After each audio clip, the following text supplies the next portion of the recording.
So why the big deal about push-ups? Get this, a really cool study found that men who could crank out over 40 push-ups had a massively lower risk of cardiovascular disease over a 10-year stretch compared to guys who could do fewer than 10. That's not just a little bit better, that is a powerful, powerful difference. Hey everyone, before we jump in, I just wanted to be upfront about something. I am a cancer patient, and while I started this channel to help earn money for my treatment, and your support, it means everything. It's not just a view or a like. By watching and sharing these videos, you're literally helping me fight this battle. So from the bottom of my heart, thank you. Now, 40 is an awesome goal, for sure. But here's the thing. That number means nothing if your form is trash. Seriously, just chasing numbers with bad form, that's a one-way ticket to a shoulder injury, not real strength. So before we even dream about hitting those big numbers, we've got to lock in that perfect form first. Okay, part 1, the foundation. Let's get one thing straight right away. The push-up is not just for your arms. It's a full-body powerhouse that builds real-world functional strength. The standard push-up. Think of this as your blueprint for strength. It's the absolute foundation. You have to master this one move before you can unlock all the cool variations. Get this right, and everything else falls into place. All right, let's break down the perfect push-up step by step. First, the starting position. Get into a high plank. I want you to imagine a steel rod running from the top of your head all the way down to your heels. Squeeze your glutes, brace your core. Nice and tight. Step 2 is the descent. As you lower down, breathe in. Your elbows shouldn't flare out. Tuck them in at about a 45-degree angle. Go all the way down until your chest is just an inch or two off the floor. And finally, the ascent. Breathe out and explode up. Push the floor away from you, keeping that body one solid, rigid unit. Perfect. Okay, part 2, the pitfalls. Listen, knowing what to do is great, but knowing what not to do, that's just as important, maybe even more so. Let's go over the biggest mistakes that are probably robbing you of your gains right now. Mistake number 1, I call it the dog. You've seen this one, right? Hips are way up in the air, looks kind of like a triangle. When you do this, you're basically taking your core and chest completely out of the equation. It makes the push-up way easier, yeah, but also way less effective. Remember the rule, straight line from head to heels, always. And on the flip side, we have mistake number 2, the cobra. This is where your hips just sag down towards the floor. It's a dead giveaway that your core isn't engaged, and man, it puts so much pressure on your lower back.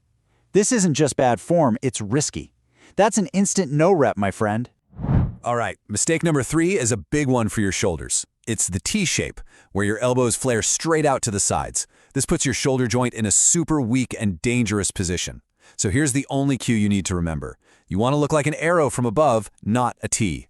Tuck those elbows, protect your shoulders. And our last big mistake, the worm. You know what I'm talking about? That kind of humping motion where your chest comes up first and then your hips follow? Nope. Your body is one single piece. It's a rigid plank.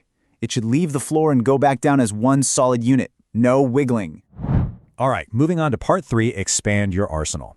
Once you've got that standard push-up down solid, it's time to play. These variations are more than just a way to show off. They're smart tools to target different muscles and build a way more balanced, powerful upper body. So here's a quick look at what we're covering. The wide push-up, that's going to smash your chest. The decline push-up, we're hitting that upper chest and shoulders. And the diamond push-up, oh boy, get ready for your triceps to scream. Let's get into the details for each one. First up, the wide push-up. It's exactly what it sounds like. You just place your hands wider than your shoulders. Why do this? Well, this simple change puts a much bigger stretch and emphasis on your chest muscles, your pecs. You will absolutely feel this one more in your chest, guaranteed. Next, we have the decline push-up. Now we're turning up the difficulty.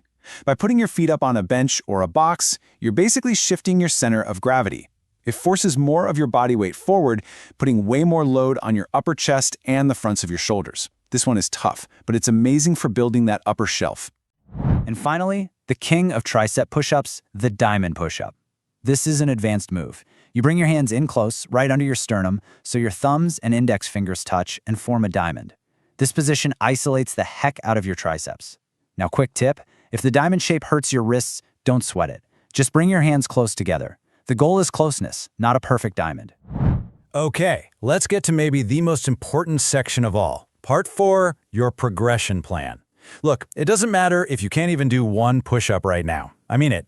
Everybody has a starting point. This is your personal roadmap to getting that first one and many more after. So let's think of this like a video game. You're gonna level up. You start at level 1, wall push-ups. Super simple. You're barely lifting any of your body weight. Once that gets easy, you move to level 2, incline push-ups on a kitchen counter or a sturdy table. Then level 3, knee push-ups. Each step you're lifting a little more of your own weight, building strength safely. And then you get to the final boss, the perfect standard push-up. So what are the keys to actually making progress? Number 1, and this is non-negotiable, consistency. You gotta show up maybe 3 times a week. Number 2, form over everything. I'd rather see you do 1 perfect wall push-up than 10 sloppy ones, always. Then you just gradually add reps or make the angle harder. Oh, and a little cheat code, do planks. A strong core is the secret to a powerful push-up. And I want you to remember this. Every single rep counts, even the shaky ones. It's a step forward on our journey. We're in this together, fighting for strength. You have to celebrate those small wins because I promise you, they build up into something huge. And as we wrap up, I just want to say again, your support really does help me continue my treatment and keep making content like this. So if you got something out of this, a simple like on the video or subscribing to the channel would be amazing. And hey, I really want to hear from you.